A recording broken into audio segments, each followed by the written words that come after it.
లెక్కలేని వందనాలు స్తోత్రాలు చెల్లిస్తూ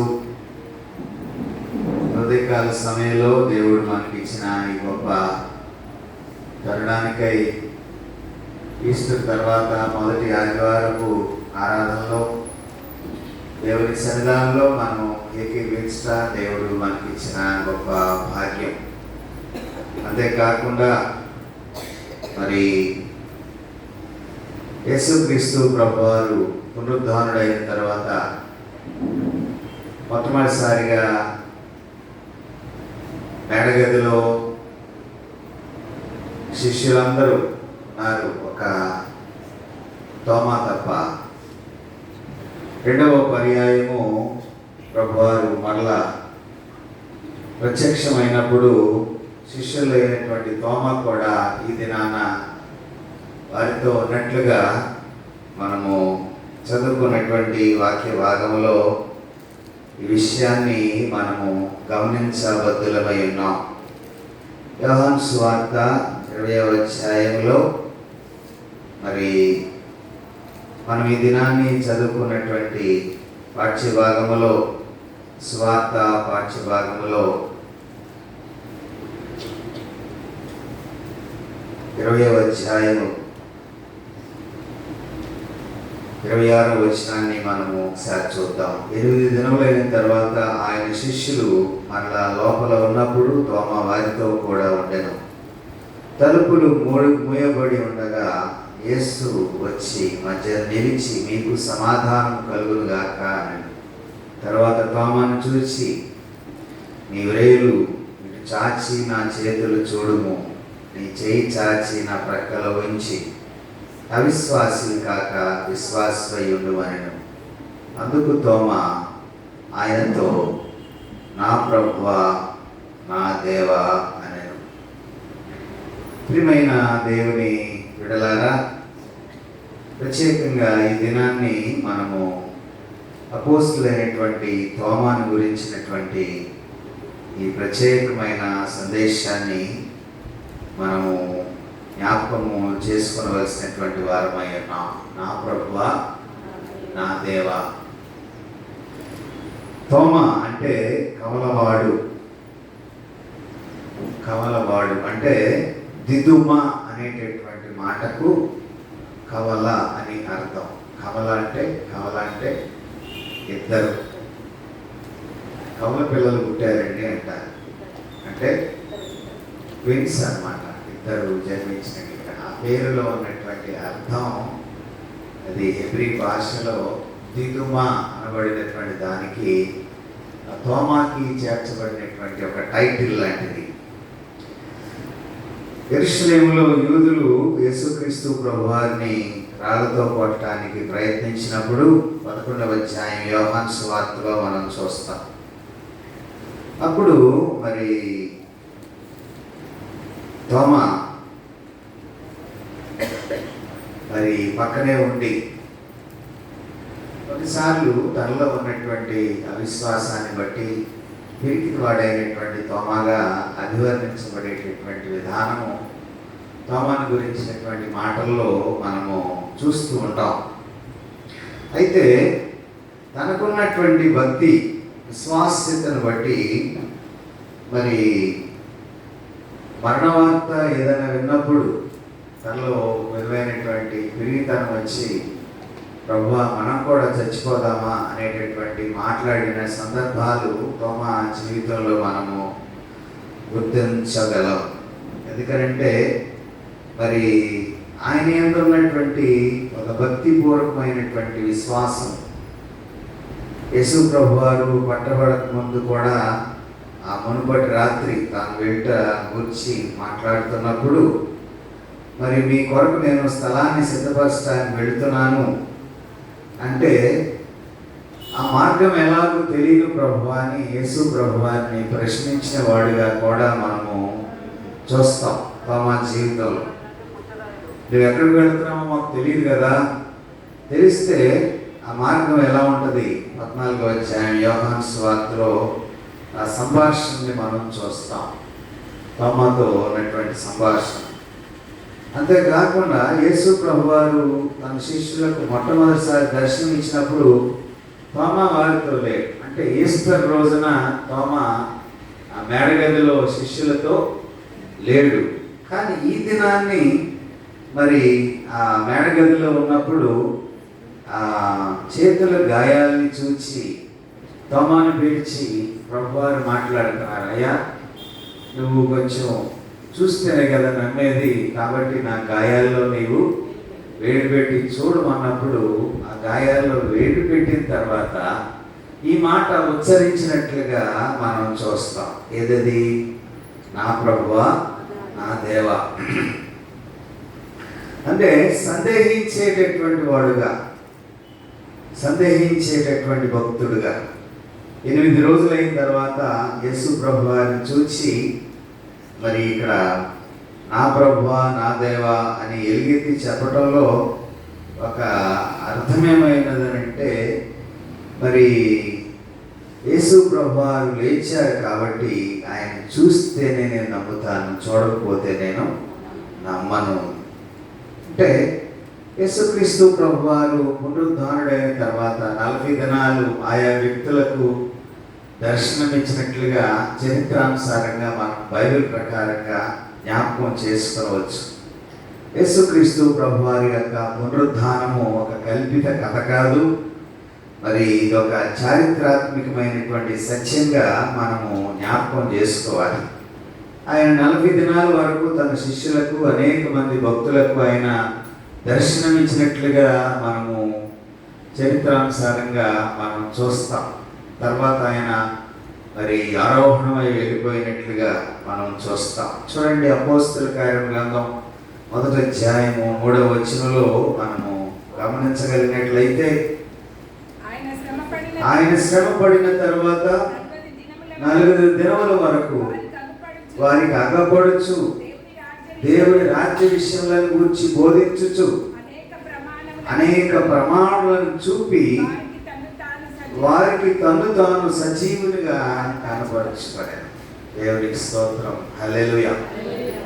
40 దినాలు ఆయా వ్యక్తులకు ఆయన కనిపించి, ఆయన శ్రమ పడిన తర్వాత, ఆయన తిరిగి లేచిన తర్వాత 40 దినముల వరకు ఆయన వారికి కనపడుచు దేవుని రాజ్య విషయములను గురించి బోధించుచు అనేక ప్రమాణములను చూపి వారికి తను తాను సజీవునిగా కనపరుచుకున్నాడు. అంటే పునరుద్ధానుడైనటువంటి క్రీస్తుకు ముఖాముఖిగా కలుసుకున్నటువంటి ప్రాముఖ్యముగా అయినటువంటి శిష్యులుగా మనము శిష్యులను చూస్తూ ఉన్నాం. అలాగే అపోస్తలులైనటువంటి పౌలులను కూడా చూస్తూ ఉన్నాం. యేసుక్రీస్తు ప్రభువారి యొక్క ప్రత్యక్షతలు క్రీస్తు వారికి పూర్వం పాత నిబంధన కాలంలో నివసించినటువంటి భక్తులు అనుభవించారు. వారిలో మనం గమనించాలంటే అబ్రహాం ఉన్నాడు, యాకోబు ఉన్నాడు, మోషే ఉన్నాడు. అనేక మంది ప్రవక్తలు మనకి పాత నిబంధన గ్రంథంలో కనిపిస్తూ ఉంటారు. అయితే పునరుద్ధానుడైనటువంటి యేసుక్రీస్తును ముఖాముఖిగా కలిసినప్పుడు వారికి కలిగినటువంటి కొన్ని విషయాలు ఈరోజు మనకు ఇవ్వబడినటువంటి పాఠ్యభాగంలో మనం చూస్తూ ఉన్నాం. యోహాను సువార్తలో మరి తోమాతో చెప్తున్నాడు, నేను చూస్తేనే తప్ప నమ్మనని చెప్పావు కదా, చూడు నా గాయాలు చూచి నీ సందేహాన్ని నివృత్తి చేసుకొని తోమాతో మాట్లాడుతున్నటువంటి మాటలను మనము ఈ దినాన్ని మనం చూస్తూ ఉన్నాం. ఇది ఒక తిరుగుబాటు కాదు, కానీ ఇది ఒక నిర్ధారణ కొరకైనటువంటి కోరికగా తోమాలో ఉన్నటువంటి విధానాన్ని మనం చూస్తూ ఉన్నాం. భారతదేశానికి సువార్తను తీసుకొని వచ్చినటువంటి మొట్టమొదటి సువార్థికుడు అపోస్తలుడైన తోమా. భారతదేశం, సౌత్ ఇండియా, దక్షిణ భారత దేశమంతా మరి దేవుని తెలుసుకొనగలందులకు దేవుడు మరి మన భారతదేశానికి మరి తోమాను దేవుడు పంపించాడు. మొదట నిరాకరించినప్పటికీ, సువార్త పరిచర్యలో నిరాకరించినటువంటి వ్యక్తిగా తోమా ఉన్నప్పటికీ, తర్వాత మరి సువార్త కొరకే తాను అంకితమైనటువంటి వ్యక్తిగా, మరి ఈ సువార్తను ప్రకటించినటువంటి వ్యక్తిగా, మరి అంతేకాకుండా అందులో అనేకమైనటువంటి సందేహాలు మన మనసులో ఉన్నవి. వాటన్నిటినీ నివృత్తి చేసుకొని మరి సువార్తను అందించినటువంటి మొట్టమొదటి మరి దేవుని సేవకుడుగా మనము మరి తోమాను మనము గమనించగలం. ఎందుకంటే ఈరోజు 8 రోజులైన తర్వాత యేసు మరి తలుపులు తీసి ఉన్నటువంటి ఆ మేడగదిలోనికి ప్రత్యక్షమైనట్లుగా మనం చూస్తా ఉన్నాం. ఎందుకనంటే పునరుద్ధానం ద్వారా ఏ అడ్డంకి, ఏ ఆటంకము ఆయనను అడ్డుపరచలేదు అనే విషయాన్ని ఇక్కడ మనం జ్ఞాపకం చేసుకోవాలి. పునరుద్ధానుడైన తర్వాత ఆయనను ఈ లోక సంబంధమైనటువంటి సాతాను ఏది ఆపలేకపోయేది. అందుకనే మూసి ఉన్నటువంటి తలుపులు మూసి ఉండగానే ఆయన వారి మధ్య ప్రత్యక్షమైనట్లుగా మనం చూస్తా ఉన్నాం. ఎందుకంటే యేసు ఒక్కరి కోసం అయినా మరి తోమా వస్తాడు. యేసును చూడటానికైనా తోమా వస్తాడు. అందుకనే యేసు ప్రభు వారు వచ్చిన తర్వాత ఇక్కడ మాట్లాడుతున్నటువంటి మాటలను చూడగలము. నా గాయాలను తాకుము. పునరుద్ధానంలో కూడా సిలువ గుర్తులు ఉన్నాయి. సిలువ ప్రేమకు ఒక నిజమైన సాక్షులుగా ఇక్కడ తోమా కనిపిస్తా ఉన్నాడు. కాబట్టి ఆయన పునరుద్ధానుడైన తర్వాత ప్రభువు కొన్నటువంటి గాయాలను చూపుతూ మరి తోమలో ఉన్నటువంటి ఒక అచంచలమైనటువంటి అవిశ్వాసమును మరి పటాపంచలు చేస్తూ ప్రభువారు మరి తోమాతో మాట్లాడుతున్నట్లుగా మనం ఇక్కడ జ్ఞాపకము చేసుకోవలసినటువంటి వారమై ఉన్నాం. ఎందుకంటే తోమా తనలో ఉన్నటువంటి ఆ అవిశ్వాసాన్ని నివృత్తి చేసుకుంటూ ఉన్నాడు. కాబట్టి ప్రభువు అతని హృదయ ఆలోచనలను గుర్తెరిగి మరి తోమాతో ఈ విధంగా మాట్లాడుతున్నట్లుగా ఆ మేకుల గుర్తులు చూపించి నా వేలు ఆ మేకుల గుర్తులో పెట్టి మరి ఆయన ప్రక్కలో ఉంచితేనే కానీ నమ్మవని తోమాతో ప్రభువారు చెప్పినప్పుడు ఆయన శిలువ మరణాన్ని గుర్తించి ఆయన పునరుద్ధానుడై తిరిగి లేస్తాడనేటటువంటి ఒక అచంచల విశ్వాసాన్ని మరి తోమా కనపరిచినటువంటి విధానాన్ని మనం ఇక్కడ చూడగలుగుతూ ఉన్నాం. కాబట్టి తోమా ప్రభు గాయాలను పరిశీలించి చూచి అప్పుడు తనలో ఉన్నటువంటి ఒక విశ్వాసాన్ని ఈ మాట ద్వారా తెలియపరుస్తున్నాడు. నా ప్రభువా, నా దేవా. అప్పుడు ప్రభువారు మాట్లాడుతున్నటువంటి మాటలు కూడా ఇక్కడ మనం చూస్తా ఉన్నాం. నీవు నన్ను చూచి నమ్మావు కాబట్టి చూడక నమ్మిన వారు ధన్యులు అని మాట్లాడు. చూచి నమ్మావు. నువ్వు చూడటానికి మరి దేవుడు నీకు అవకాశం ఇచ్చాడు. కానీ అనేక మంది చూడకుండానే నమ్ముతున్నారు, నా పునరుద్ధానాన్ని నమ్ముతున్నారని చెప్పి మరి తోమాతో ప్రభు మాట్లాడినటువంటి మాటలు. అంటే తోమాలు ఇక్కడ గుర్తించగలిగినటువంటి లక్షణాలని మనం చూస్తే అతను శిష్యులతో ఉన్నటువంటి సహవాసాన్ని విడిచిపెట్టి దూరంగా వెళ్ళిపోయాడు. యేసు ప్రభు వారు మరణించక ముందు ఏమన్నాడు? ప్రభువా, మనం లాజరు మరణించినప్పుడు కూడా మాట్లాడాడు, ప్రభువా మనం కూడా వెళ్ళి చనిపోదాం అన్నాడు. కాబట్టి ఆ చనిపోదామని చెప్పినప్పుడు తనలో ఉన్నటువంటి ఒక పిరికితనం, ఒక భయం, ఒక ఆందోళన కనిపిస్తా ఉన్నది. మరలా ఇప్పుడు ఆయన చనిపోయి తిరిగి లేచిన తర్వాత మరి తనలో ఉన్నటువంటి ఆ సహవాసాన్ని విడిచిపెట్టి ఆ మొదటి ప్రత్యక్షతను కోల్పోవడానికి అతనిలో ఉన్నటువంటి ఒక 2 సుగుణాలని మనం ఇక్కడ చూస్తే, తాను చూడకుండా ఏది నమ్మడు ఒకటి, రెండవది తాను చూచిన తర్వాత దాన్ని పూర్తిగా నమ్ముతాడు. ఈ 2 ఆలోచనలు తన హృదయంలో ఉన్నది. అంటే ఎవరన్నా ఏదైనా విషయం చెప్తే తోమా నమ్మడు, చూస్తేనే కానీ తోమా నమ్ముతాడు. కాబట్టి చూసిన తర్వాత ఏమంటాడంటే, నా దేవా, నా ప్రభువా. అంతకుముందు ప్రభు పునరుద్ధానుడైన తర్వాత ఈస్టర్ పండుగ రోజున మనం ఏం చూస్తాం? మగ్దలేని మరి ఆయన్ని పట్టుకోవడానికి వెళుతుంటే, అమ్మా నీవు నన్ను ముట్టుకోవద్దన్నాడు, నేను నా తండ్రికి కనపరుచుకుని రావాలని చెప్పాడు. కానీ ఈ దినాన్ని మరి తోమాను ఏమని అంటాడంటే, నువ్వు వచ్చి నా గాయాల్లో వేలు పెట్టి చూడమంటాడు. అంటే నీ కన్ఫర్మేషన్, నీలో ఉన్నటువంటి ఆ విశ్వాసపు గుణాలు, విశ్వాసపు బీజాలు నివృత్తి చేసుకుంటానికి నువ్వు చూడకుండా ఏది నమ్మవు కాబట్టి నువ్వు నన్ను చూచి నమ్ము. కాబట్టి చూచి ఏమంటాడనంటే నా దేవా నా ప్రభు అని. తోమాను గురించి ఇంకా మనము జ్ఞాపకం చేసుకుంటే మరి బైబిల్ వ్యాఖ్యాన పండితులు మనము గమనించగలిగినటువంటిది ఏమిటంటే తోమా కార్యాలు అనేటటువంటి ఒక గ్రంథం ఉంది. తోమా కార్యాలు, అది మన భారతదేశంలో కూడా చాలా గొప్ప గొప్ప కార్యాలు చేశాడు. ఒక చరిత్రానుసారంగా మనం గుర్తుంచుకుంటే గండోఫర్ అనేటటువంటి ఒక చక్రవర్తి ఆనాడు మద్రాసులో పరిపాలన చేస్తున్నటువంటి రోజుల్లో ఈ గండోఫర్ అనేటటువంటి చక్రవర్తి దగ్గరికి యేసు ప్రభు వారి దగ్గర నుంచి వచ్చిన తర్వాత తాను మంచి వడ్రంగి పనిలో బాగా ప్రావీణ్యత కలిగినటువంటి వాడు, అంటే వడ్రంగి ప్రావీణ్యత కలిగినటువంటి వాడు. బహుశా మరి ప్రభువును వెంబడించడానికి ముందుగానే తాను ప్రవీణత కలిగి ఉన్నట్టు శిష్యుడిగా ఉన్నాడేమో మనకు తెలియదు, కానీ తాను వడ్రంగిగా ఉన్నాడు. ఈ గండోఫర్ అనేటటువంటి ఒక చక్రవర్తి భారతదేశాన్ని పరిపాలన చేస్తూ ఆనాడు మద్రాసు మహాపట్నంలో ఉన్నప్పుడు చక్రవర్తి దగ్గరికి వెళ్ళి మరి తాను మిషనరీగా కనపరుచుకున్నాడు, స్వార్థికుడిగా కనపరుచుకున్నాడు. తర్వాత తనలో ఉన్నటువంటి టాలెంట్ను తెలియపరిచాడు. అప్పుడు ఇతనిలో ఉన్నటువంటి టాలెంట్ని ఆ గండోఫర్ అనేటటువంటి చక్రవర్తి గుర్తించి ఆ చక్రవర్తి ఒక బాధ్యతను అప్పగించాడు. ఏంటంటే నాకు ఒక భవనాన్ని కట్టిపెట్టమని కొంత ద్రవ్యాన్ని మరి తోమాకి ఇవ్వడం జరిగింది. ఆ ద్రవ్యాన్ని తీసుకుని వచ్చి తోమా ఏం చేశాడనంటే పేదలందరికీ పనిచేశాడు. పనిచేసిన తర్వాత కొంతకాలం అయిన తర్వాత నా భవనం ఎక్కడుందో చూపించమని ఆ చక్రవర్తి తోమాను అడగటం జరిగింది. అడిగితే పరలోకంలో ఉందని చెప్పాడు.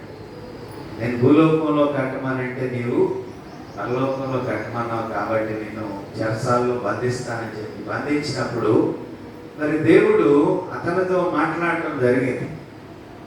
అప్పుడు తన సహోదరుడు గండోఫర్ చక్రవర్తి యొక్క సహోదరుడు ఒక భయంకరమైనటువంటి బలహీనతకు గురి అయి మరణశయ్య మీదకు వెళ్ళినప్పుడు అతను మరి ఆ యొక్క స్వార్థికుడిగా ఉన్నటువంటి ఈ తోమాను ఆ చక్రవర్తి పిలిచి, ఇదిగో నా తమ్ముడు మరణశయ్య మీద ఉన్నాడు కాబట్టి అతనికి నీవు దేవుణ్ణి ప్రార్థించి స్వస్థత కావాలని కోరినప్పుడు అతను ప్రార్థించగానే అతను ఒక దర్శనాన్ని పొందాడు. ఆ దర్శనంలో మరి తాను మరణించి మరి పరలోక పట్టణానికి తీసుకుని వెళుతూ మధ్యాకాశంలో ఒక భవనాన్ని కట్టి ఉంచడం చూపించాడు ఆ దూతలు. ఈ భవనం ఎవరిదనంటే ఇది మీ అన్నయ్య గండోఫర్ చక్రవర్తి కోసము మరి తోమా గారు కట్టించినటువంటి భవనం అని చెప్పినప్పుడు ఆయన చూచాడు. దాన్ని చూచి మరలా తోమా అక్కడ ప్రార్థించినప్పుడు ఆ చక్రవర్తి తమ్ముడు బ్రతికి తన అన్న అయినటువంటి గండోఫర్ చక్రవర్తికి ఈ విషయాన్ని తెలియపరిచాడు. అన్నయ్య నీ కోసము భూలోకంలో కట్టమనేటువంటి ఆ మహా మరి భవనము పరలోక పట్టణంలో నీ కొరకు కట్టించాడు.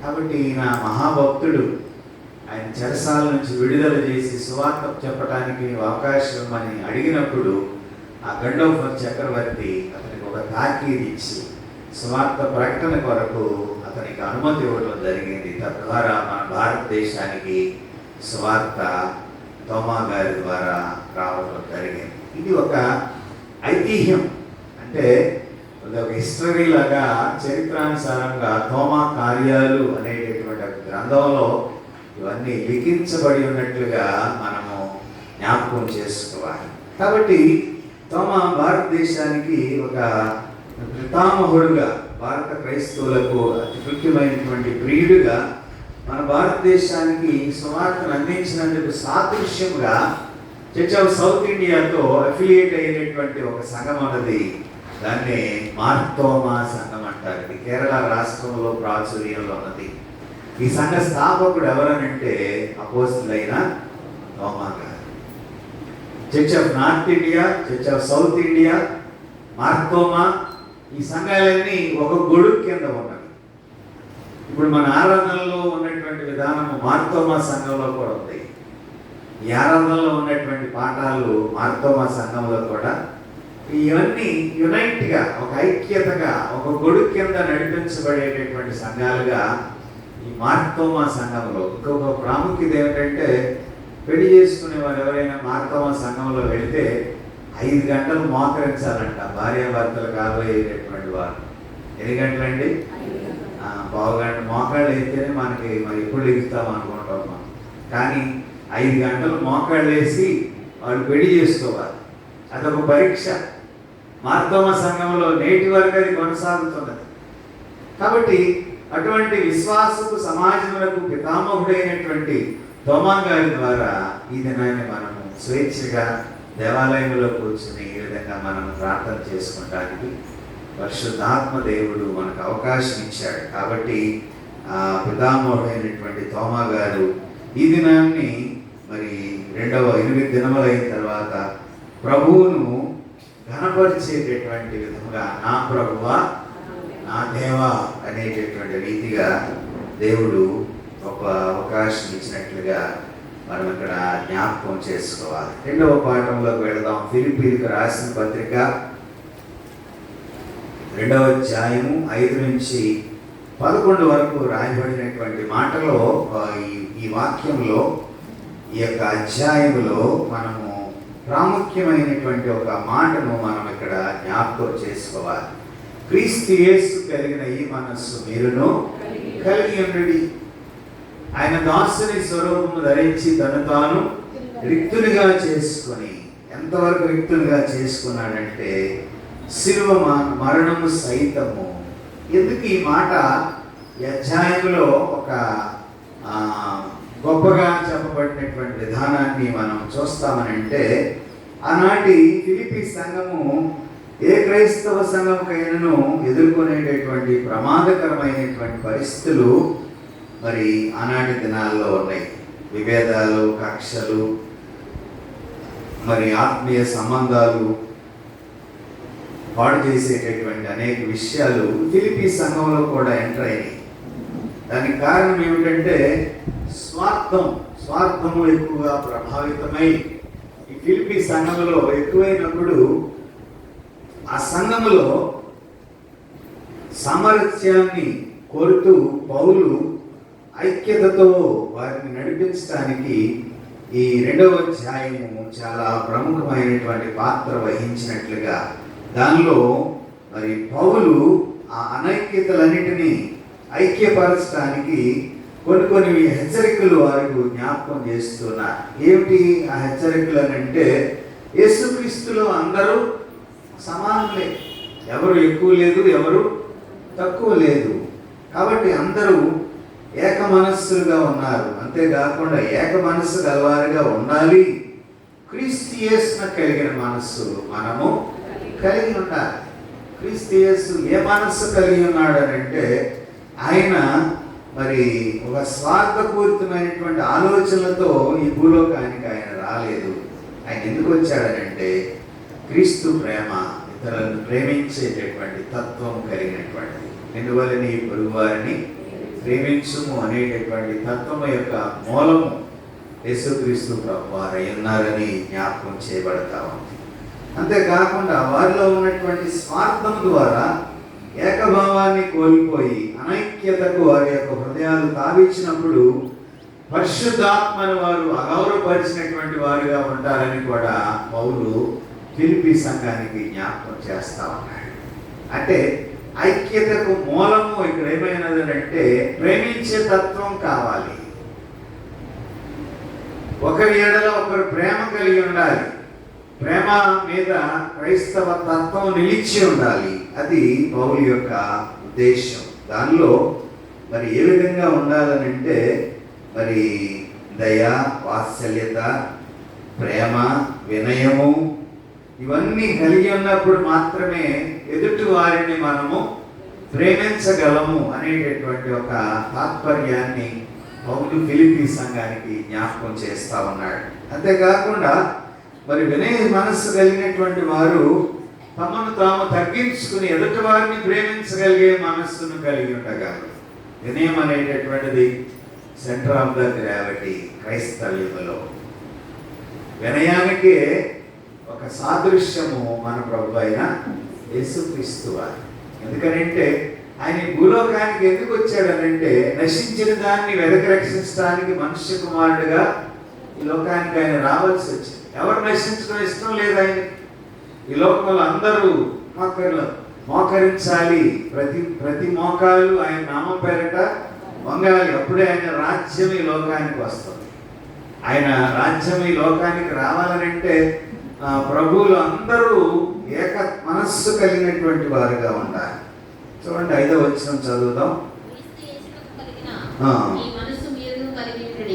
ఆయన దేవుని స్వరూపం కలిగిన వాడైంది దేవునితో సమానంగా ఉండుట విడిచిపెట్టకూడని బాధ్యతని ఎంచుకోలేదు కానీ మనుషుల పోలికగా పుట్టి దాసుని స్వరూపము ధరించి తను తాను రిక్తునిగా చేసు. చాలండి. వినయమునకు మంచి మాదిరి ప్రభు అయిన యేసుక్రీస్తు వారు. ఎందుకనంటే క్రీస్తు యేసున కలిగిన ఈ మనస్సు మీరును కలిగి ఉండడు.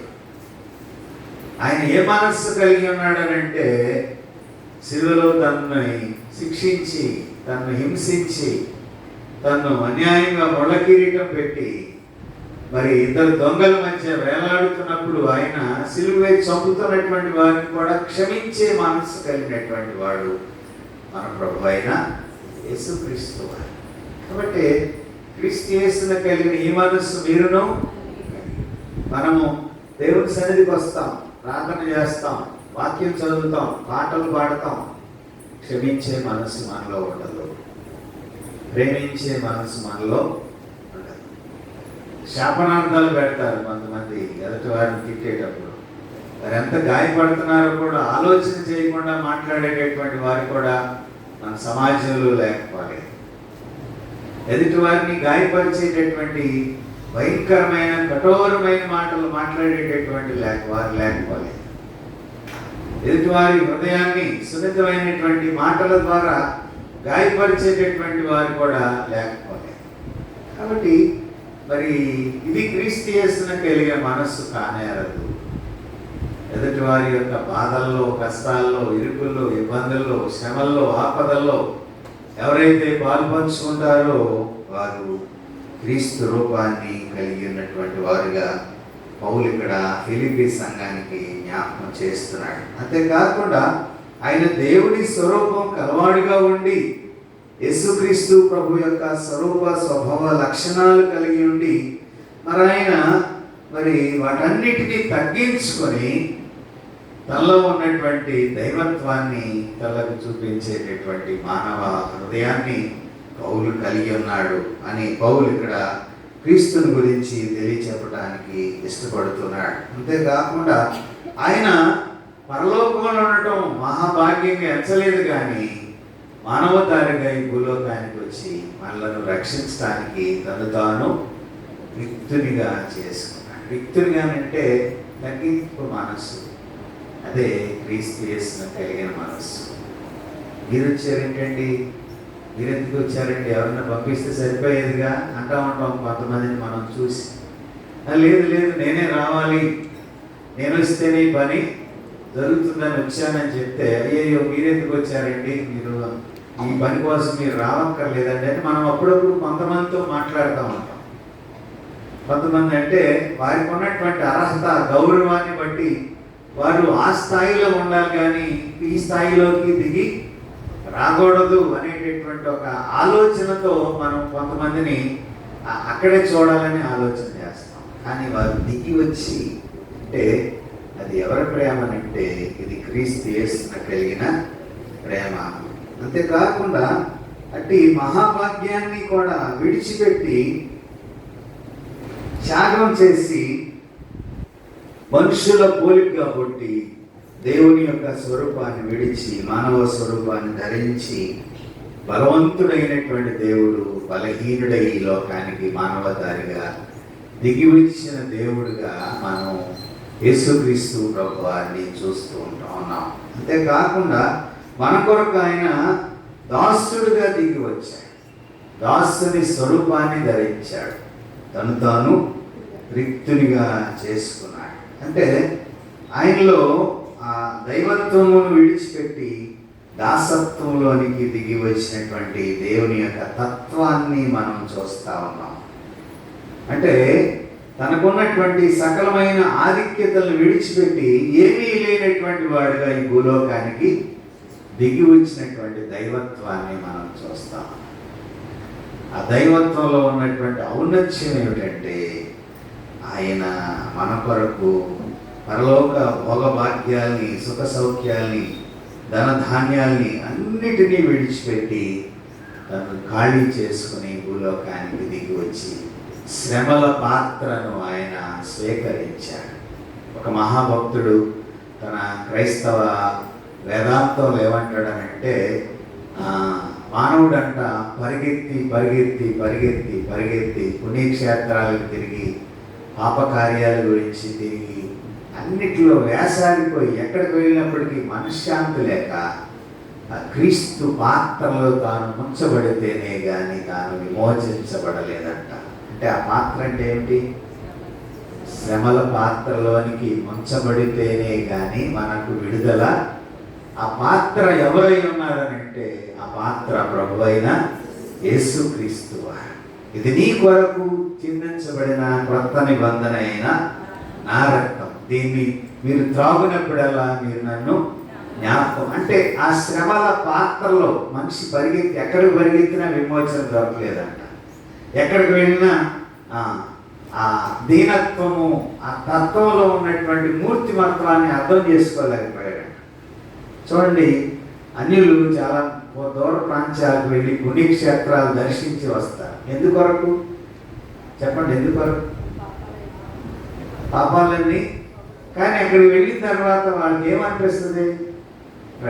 అంత శ్రమపడి వాళ్ళు అంత దూరం వెళ్ళిన తర్వాత కొంతమంది ప్రయాణిస్తున్నప్పుడు, నేను కూడా ట్రైన్స్లో ప్రయాణం చేసుకుంటా ఉన్నప్పుడు వాళ్ళ మాటలు విని ఆశ్చర్యం కలిగించి, అంత దూరం వెళ్ళాం మనం, కనీసం ఆ దేవుడిని చూడటానికి ఒక నిమిషం కూడా అక్కడ అవకాశం లేదు. నడవండి నడవండి, వెళ్ళండి వెళ్ళండి అని తెరమేస్తున్నారు అక్కడ. ఒక నిమిషం కూడా నిలబడి, అంటే ఎంత శ్రమపడి ఎన్నో రోజులు ప్రయాణం చేసి దేని కొరకు అక్కడికి వెళ్ళారు? వారు రక్షణ కొరకు వెళ్ళారు. కానీ వారి హృదయంలో ఏముంది? ఒక అసంతృప్తి ఉంది, ఒక అసమాధానం ఉన్నది. కానీ ప్రభు ఏమంటున్నాడనంటే, ఇది మీ కొరకు విరగొట్టబడిన నా శరీరము, ఇది మీ కొరకు చిందించబడిన క్రొత్త నిబంధన అయినా దీన్ని మీరు సమీపించినప్పుడల్లా నన్ను, అంటే ఆ ప్రభు యొక్క ఆ సాక్రిమెంట్లోనికి మనం వచ్చినప్పుడు ఆయన దీనత్వము మన కొరకు ఆయన చిందించినటువంటి రక్తపు ఆ కల్వరిగిరిలో ఆయన మన కొరకు చేసిన త్యాగం మనకి నిగూఢంగా అర్థమవుతుంది. అందుకనే వినయం గలగా మనసును ఆయన హెచ్చిస్తాడు అనేటటువంటి విషయాన్ని మనం ఇక్కడ జ్ఞాపకం చేసుకోవాలి. ఈ యొక్క 2వ అధ్యాయంలో మరి ఇక్కడ మనకి ప్రభువారు మరి పౌలు భక్తుడు తెలియచెప్పేటటువంటి మాట 12వ వచనాన్ని చూద్దాం. 2వ అధ్యాయం ఫిలిప్పీ పత్రిక. కాగా నా ప్రియులారా, విధేయులున్న ప్రకారము నా ఎదుట ఉన్నప్పుడు మాత్రమే కాక మరీ ఎక్కువగా నేను మీతో లేని ఈ కాలమందును భయముతోను వణుకుతోను మీ సొంత రక్షణ కొనసాగించుకున్నది. ఎందుకనగా మీరు ఇచ్చించుటకును కార్యస్థితి కలుగజేసుకున్నటకును తన దయా సంకల్పం నెరవేరుటకై మీలో కార్యస్థితి కలుగజేయవాడు దేవుడే. కాబట్టి ఈ 2వ అధ్యాయం 12వ వచనంలో పౌలు ఫిలిప్పీని ప్రోత్సహిస్తున్నాడు. మీ సొంత రక్షణను కొనసాగించుకొనుడి అని ప్రోత్సహిస్తూ వారికి కొన్ని సలహాలు ఇస్తున్నాడు. అంతేకాకుండా మీరు ఆయన రక్షణను ఏ విధంగా మీరు ఆస్వాదించాలంటే, దేవుడు ఇచ్చినటువంటి ఆ రక్షణ భాగ్యాన్ని భయముతోనూ వణకుతోనూ మీరు కాపాడుకొనుడి. భయముతోనూ వణకుతోనూ మీరు కాపాడు. అంటే మనం దేవుడి సన్నిధిలో ఏం కలిగి ఉండాలి? చెప్పండి, ఎవరు మాట్లాడతారు? భయం కలిగి ఉండాలి. మన కొరకు ఆయన సిలువలో చేసిన కార్యాన్ని మన మనస్సులో నెమరు వేసుకోవాలి. మనలో ఆ భయం ఉన్నప్పుడు మనము మన యొక్క రక్షణను కొనసాగించేటటువంటి వారుగా ఉంటాం. రక్షణను గ్రహించేది దేవుడే, రక్షణ ఉచితమే. ఇది ఎక్కడ మనము మన కొరకు ఈ లోకంలో ఎవరో వెల చెల్లించి రక్షణ అనుగ్రహించారు. కానీ మన ప్రభు అయినటువంటి యేసుక్రీస్తు మన కొరకు వెల చెల్లించి ఆయన ఏం చేశాడు? మన కొరకు ఆయన రక్షణ ఇచ్చాడు. రక్షణ ఉచితమే కాబట్టి దాన్ని కాపాడుకునే బాధ్యత కూడా మన చేతిలోనే ఉంది. ప్రభు ఇచ్చినటువంటి రక్షణ మనం కాపాడుకోవాలి. కాబట్టి ఆ రక్షణను కాపాడుకోవడానికి మనం ఏమి చేయాలంటే యేసుక్రీస్తు సువార్త ప్రకటించడంలో, అంతేకాకుండా మరి ఆ రక్షణ మనం పొందటంలో యేసుక్రీస్తునకు సాక్షులుగా నిలిచి ఉండగలిగే ధన్యత మనము కలిగి ఉండాలి. ఈ ఉదయకాల సమయంలో పౌలు ఈ 2వ అధ్యాయంలో చాలా శ్రేష్టమైన మాటలు తెలియపరుస్తూ ఉన్నాడు. ఆ శ్రేష్టమైన మాటలు మనం గమనిస్తూ ఉన్నప్పుడు మరి ఆ మాట యొక్క ఆంతర్యం ఏమైనదంటే ఈ అధ్యాయం అంతా మనము జ్ఞాపకం చేసుకోవలసినటువంటిది క్రీస్తు యేసునకు కలిగిన ఈ మనస్సు మీరును కలిగి ఉండుడి. ఆయన దాసునిగా ఈ లోకానికి వచ్చాడు. తను తాను రిక్తునిగా చేసుకుని శిలువ మరణాన్ని పొందగలిగేటటువంటి ధన్యత. యెషయా గ్రంథం 45వ అధ్యాయం 21 నుంచి 25 వరకు మనం చదువుకున్నాం. ఈ 21 నుంచి 25వ వచనంలో మనం చూస్తే ఈ 45వ అధ్యాయము దేవుడు కోరేషును ఏర్పాటు చేసుకున్నాడు. దేవుడు కోరేషును అభిషేకించాడు. ఇతను యూదేతరుడు, అంటే యూదుడు కాదు, యూదేతరుడైనటువంటి ఒక పారసిక రాజు కోరేషును దేవుని యొక్క ప్రజలు ప్రత్యేకించబడినటువంటి ఇశ్రాయేలీయుల కొరకు కోరేషును దేవుడు అభిషేకించాడు. ఎందుకు అభిషేకించాడంటే రక్షణ ప్రణాళికలో దేవుడు అన్య రాజులను కూడా ఆయా సమయాల్లో వాడుకుంటాడు. దానికి ఒక ప్రత్యేకమైన సందర్భం ఏమైనదనంటే దేవుడు తను తాను సర్వశక్తిమంతుడిగా, సృష్టికర్తగా దేవుని యొక్క ఔన్నత్యాన్ని, శక్తిని గూర్చి ఇక్కడ వివరిస్తూ మరి చూడండి 5వ వచనం చదవండి. 45వ అధ్యాయం 5వ వచనం. నేను యెహోవాను, మరి ఏ దేవుడును లేడు, నేను తప్ప ఏ దేవుడును లేడు. తూర్పు దిక్కు నుండి పడమటి దిక్కు వరకు నేను తప్ప ఏ దేవుడును లేడని జనులు తెలుసుకున్నట్లు నీవు నన్ను ఎరగకుండినప్పటికీ నిన్ను సిద్ధపరచుతిని. యెహోవాను నేనే, నేను తప్ప మరి ఏ దేవుడును లేడు. చాలండి. 11, 12 వచనాలు కూడా చదవమ్మా. ఇశ్రాయేలు పరిశుద్ధ దేవుడగు సృష్టికర్త అయిన యెహోవా ఈ మాట సెలవిచ్చుచున్నాడు. రాగల వాటిని గూర్చి నన్ను అడుగుతారా? నా కుమారులను గూర్చి, నా హస్తకార్యములను గూర్చి నాకే ఆజ్ఞాపింతురా. భూమిని కలుగజేసిన వాడును నేనే, దాని మీద ఉన్న నరులను నేనే సృజించుతిని. నా చేతులు ఆకాశములను విశాలపరచెను, వాటి సర్వ సమూహమునకు నేను ఆజ్ఞ ఇచ్చితిని. చాలా ఇక్కడ మనం గమనిస్తే 2 వచనాల్లో ఇప్పుడు చదవబడినటువంటిది మరి అన్ని జనులకు అన్ని రాజు అయినటువంటి కోరేషును దేవుడు ఏర్పాటు చేసుకుని అక్కడ వెలుగును, చీకటిని, సమాధానాన్ని, కీడును, సమస్తాన్ని కలుగజేసేటటువంటి వాడు దేవుడు.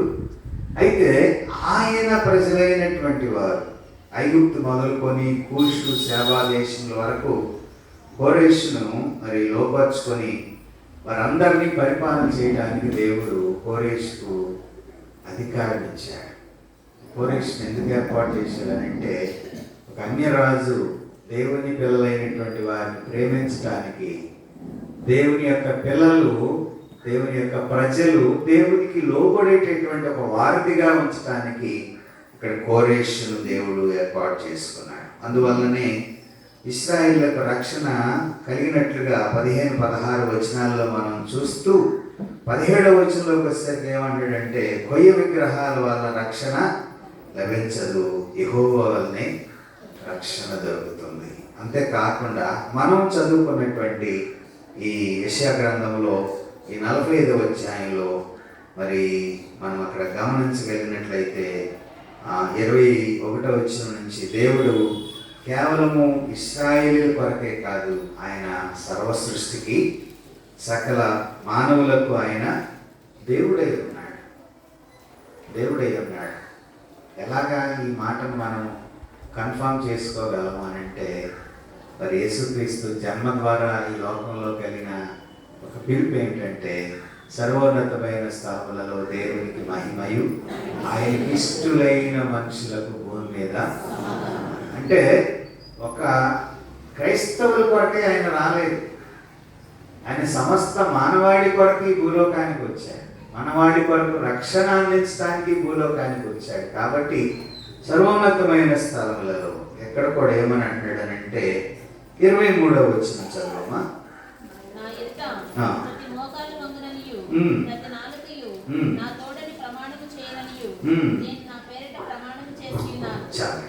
ఇక్కడ చక్కగా మనకి అర్థమవుతుంది. ప్రతి మోకాలు ఆయన ఎదుట వంగుననియు, ప్రతి నాలుక ఆయన తోడని ప్రమాణం చేయనయు ఆయన ప్రకటన చేస్తున్నాడు. అన్యులు, క్రైస్తవులు, క్రైస్తవేతరులు అందరూ ప్రభు సన్నిధానముకు రావాల్సినటువంటి వారై ఉన్నారు. ఏ భేదం లేదు, అందరూ పాపం చేసి దేవుడు అనుగ్రహించు మహిమను పొందలేకపోతున్నారు. కాబట్టి దేవుడి నుండి వచ్చేటటువంటి మాట అది వ్యర్థం కాదు. ప్రపంచంలో మరి యేసుక్రీస్తును ఒప్పుకున్నంత మంది, యేసుక్రీస్తును దేవుడిగా ఒప్పుకున్నంత మంది ఇంకా ఎవరు లేరంట. కొంతమంది ఏమో ప్రత్యక్షంగా ఒప్పుకుంటున్నారు, కొంతమంది ఏమో పరోక్షంగా రహస్యంగా ఒప్పుకుంటున్నారు. దేవుని ఆరాధించేటటువంటి రహస్య క్రైస్తవులు భూమి మీద చాలా మంది ఉన్నారట.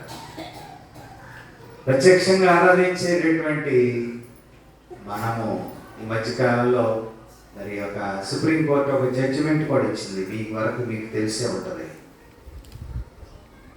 క్రైస్తవుడిగా ఒప్పుకుంటే ఈ లోకంలో సంబంధించిన ప్రయారిటీస్, అవకాశాలు అన్నీ వదులుకోవాలి. నిజమైన క్రైస్తవులు ఎవరు ఇప్పుడే అర్థం కాబోతా ఉంటాయి. చట్టంగా అది సుప్రీంకోర్టు జడ్జిమెంట్ ఇచ్చింది. చాలా మంది బిషపులు పోరాడుతూ ఉన్నారు. దానిలో ఒక క్రైస్తవుల మీదే మెడ మీద కత్తి పెట్టినట్టుగా ఆ జడ్జిమెంట్ ఇచ్చింది. మరైతే ఆ ప్రయారిటీస్ అన్ని పోతాయి. అందుకు వదులుకొని మనం క్రైస్తవులంగా నిలబడగలమా? ప్రభు ముందు నిజంగా మనం నిలబడగలిగేటటువంటి విశ్వాస స్థితిని మనం కలిగి ఉండగలమా? జనాన్ని మనల్ని మనం ప్రశ్నించుకోవాలి.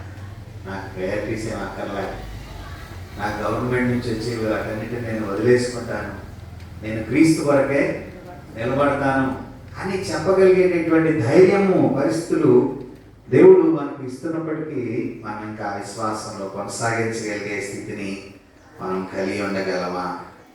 అదే మనం ఈ దినాన్ని ఫిలిప్పీ పత్రికలో 2వ అధ్యాయంలో మనం చదువుకున్నటువంటి భాగం అంతా దీనికి మనం కంపేర్ చేసుకోవచ్చు. ఎందుకనంటే దేవుని యందే నీతి న్యాయాలు లభిస్తే ఆయన తెలుసుకున్న ప్రజలు తప్పకుండా ఆయన యొద్దకు వస్తారు. 24వ వచనంలో అదే మనం చూస్తున్నాం. 45వ అధ్యాయం యెషయా గ్రంథంలో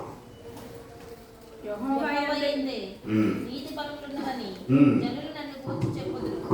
ఆయన యొద్దకే మనుషులు వచ్చెదరు. ఆయన మీద కోపపడిన వారందరూ సిగ్గుపడుదురు.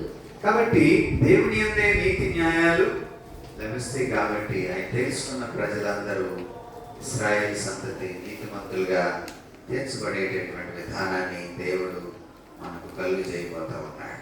క్రీస్తునందు ప్రియమైన దేవుని బిడ్డలారా, ఈ ఉదయకాల సమయంలో తోమా ద్వారా నా దేవా నా ప్రణామ. చూసి నమ్మిన వారి కంటే చూడక నమ్మిన వారు, అందరం చూడక నమ్మకుండానే చూడకుండా నమ్మినటువంటి ఆ ధన్యత్వంలోనే మనం ఉన్నాం. కానీ తోమా ఈ దినాన్ని ప్రభు యొక్క గాయాల్లో వేడి పెట్టి ప్రభుని చూచి ప్రభు యందు నమ్మకించి నా ప్రభువా నా దేవా అని చెప్పగలిగాడు. దాని గురించి నా ప్రభువా నా దేవా అనే దాని మీద గొప్ప థీసిస్ కూడా చాలా మంది బైబిల్ పండితులు తీయటం జరిగింది. దీని మీద ఇన్వెస్టిగేషన్, తోమా యొక్క చరిత్ర, వీటన్నిటినీ కంపేర్ చేసుకుని పిహెచ్డీలు తీసుకునేటువంటి స్కాలర్స్ కూడా లేకపోవాలి. చాలా మంది వేదాంతులు నా ప్రభువా నా దేవా, సౌత్ ఇండియా మరి మన దక్షిణ భారతదేశం అంతా క్రైస్తవ్యంలో నడిపించబడటానికి మూల కారకుడు అపోస్తుడైన తోమా. తోమ లేకపోతే ఈ రోజున మనం ఇలా కూర్చొని ఆయన హతసాక్షిగా మరణించాడు. బ్రాహ్మణుల చేత పొడవబడి, వీటితో పొడవబడి, మరి సెయింట్ థామస్ మౌంట్ అనేటటువంటిది మనం చెన్నైలో చూస్తాం. సెయింట్ థామస్ మౌంట్ దగ్గర చాలా ఆయన రక్తం ద్వారా చాలా మిరాకిల్స్ జరిగినాయి, చాలా అద్భుతాలు జరిగినాయి, స్వస్థతలు జరిగినాయి. ప్రభు యొక్క శిష్యులందరూ, మరి ప్రభువుని వెంబడించినటువంటి శిష్యులందరూ మరి వారి జీవితంలో దేవుడు గొప్ప కార్యాలు వారి ద్వారా జరిగించారు. మన భారతదేశానికి ఆ తోమా గారి ద్వారా జరిగించబడిన సువార్త చాలా గర్వించదగినటువంటిది. వచ్చే ఆదివారం మనం కొత్త పండుగలోనికి మనం రానయ్యున్నాం. కొత్త పండుగ చేసుకోవడానికి ఈ వారంలో మనము సిద్ధపాటు కలిగి ముందుకు వెళ్ళబోతున్నాం. కాబట్టి ఇశ్రాయేలీయులు ఈ యొక్క అర్పణల పండుగ సమర్పణతో అర్పించినట్లుగా వచ్చే ఆదివారం మనము జ్ఞాపకం చేసుకుని పోయే ఆ ద్వితీయోపదేశకాండం 26వ అధ్యాయంలో వారు ఏ విధంగా ప్రభు దగ్గరికి వచ్చారు, వారి అర్పణ సమర్పణగా, వారి కృతజ్ఞత దేవుడు అంగీకరించగలిగేదిగా మరి వారు అర్పించుకొని వారి అర్పణల ద్వారా వచ్చి యాజకునికి ఆ ప్రథమ ఫలాలు అందించారో మనము ద్వితీయోపదేశకాండం 26వ అధ్యాయంలో చూస్తాం. ఇశ్రాయేళ్లకు కట్టడగా ఇవ్వబడినటువంటి ఈ ప్రథమ ఫలముల పండుగ, ఇది మనం పెట్టుకున్నది కాదు, ఇది బైబిల్లో నుంచే దేవుడు మనకు ఏర్పాటు చేశాడు. ఆనాడు ఇశ్రాయేళ్లకు మరి పిత్రార్జితంగా ఇవ్వబడినటువంటి స్థలాలు, పొలాలు, దాని నుంచి వచ్చినటువంటి రాబడి ద్వారా ప్రభువుని ఏ విధంగా వారు ఘనపరచగలిగారు, దేవునికి ఏ విధంగా ఇచ్చి వారు దీవించబడ్డారు, మరి దేవునికి ఏ విధంగా ఇవ్వాలి, ఇచ్చేటటువంటి దానిలో ఈ దశమ భాగం అనేటటువంటిది ఏ విధంగా ప్రత్యేకమైనదో కూడా మనకు ఇశ్రాయేల్ యొక్క జీవితంలో దేవుడు జ్ఞాపకం చేస్తూ ఉన్నాడు. అటువంటి ఈ ప్రథమ ఫలముల పండుగ, కృతజ్ఞతార్పణల పండుగ, దాతృత్వపు పండుగ, కోత పండుగ అని పిలువబడేటటువంటి అర్పణల పండుగలో మనం ఏ విధమైనటువంటి సమర్పణతో మనం రానయ్యున్నామో మనల్ని మనం పరిశీలన చేసుకోవాలి. ఎందుకనంటే అర్పణ సమర్పణ కలిగినటువంటి అర్పణగా ఉండాలి. అది హృదయాంతరంగపు లోతులలో దేవుడు దర్శించగలిగేదిగా మన అర్పణ ఉండాలి. భక్తులు కూడా చాలా భావగర్భితమైనటువంటి పాటలు ఈ యొక్క అర్పణల పండుగ కొరకు ఇచ్చినట్లుగా మనం చూస్తాం. మరి సృష్టిపిత సర్వోన్నత అనేటటువంటి పాటలో ఒక వచనాన్ని మనం గమనించగలిగినట్లయితే, నేనిచ్చు కానుక ఏ పాటిది, ఏ ప్రేమ నీకు సాటిది. నేనిచ్చే కానుక లెక్కించగలిగే కానుక, నీవిచ్చేటటువంటి ఆశీర్వాదము కౌంట్లెస్, అది లెక్కలేనన్ని ఆశీర్వాదాలు నీవు నాకు ఇస్తున్నామని చెప్పి భక్తుడు జ్ఞాపకం చేస్తున్నాడు. కాబట్టి ప్రభు సన్నిధానంలో మనము సంవత్సరానికి ఒకసారి ఇచ్చేటటువంటి అర్పణ, దశమ భాగముల లేక అర్పణల పండుగలో మనము సమర్పణతో కూడినటువంటి అర్పణగా మన అర్పణతో ప్రభు సన్నిధానికి రావాలి. మనము విస్నానితనంగా కాకుండా ఇదే నాకు ఉంది ఈ సంవత్సరం అనేటటువంటిదిగా కాకుండా, మనము అర్పణ చెల్లించకపోతే దేవుడు మన దగ్గర నుంచి ఎలా తీసుకోవాలో కూడా ఆయనకి తెలుసు. ఎలా తీసుకోవాలో కూడా ఆయనకి తెలుసు. ఒకవేళ మనం పిసినారితనంగా ఉంటే దేవుడు మరొక రీతిగా మన దగ్గర నుంచి ఆయన ఖర్చు పెట్టించగలడు. ఎందుకనంటే ఆయన సర్వాంతర్యామి, ఆయనకి సమస్తం తెలుసు. కాబట్టి మనము అర్పించేటటువంటి అర్పణ సమర్పణతో కూడినటువంటి అర్పణగా వచ్చేవారం మనము దేవుని యొక్క సన్నిధానంలో మన అర్పణ తీసుకుని రావాలని, అది దేవుడు చూడగలిగేటటువంటి అర్పణగా ప్రభు దాన్ని అంగీకరించగలందులకు మనల్ని మనం సిద్ధపరచుకుందాం, మనల్ని మనం బలపరుచుకుందాం. దీవించబడేటటువంటి కానుక ద్వారా ప్రభు మనల్ని పరీక్షిస్తున్నప్పుడు ఆ పరీక్షలో మనము ప్రభు నామమున మరి ఆశీర్వాదకరంగా మనము మన కుటుంబాలు దీవించబడాలని నేను గుర్తు చేస్తున్నాను. అటు రీతిగా మనం వచ్చే ఆదివారపు అర్పణల పండుగలో నిలిచి ఉండగలందులకు పరిశుద్ధాత్మ దేవుడు మనకు సహాయం చేయగాక. ప్రార్థన చేసుకుందాం. దయతో ఎవరైనా చిన్న ప్రార్థన చేయవలసిందిగా ప్రేమతో నీకు మనవి చేస్తున్నా.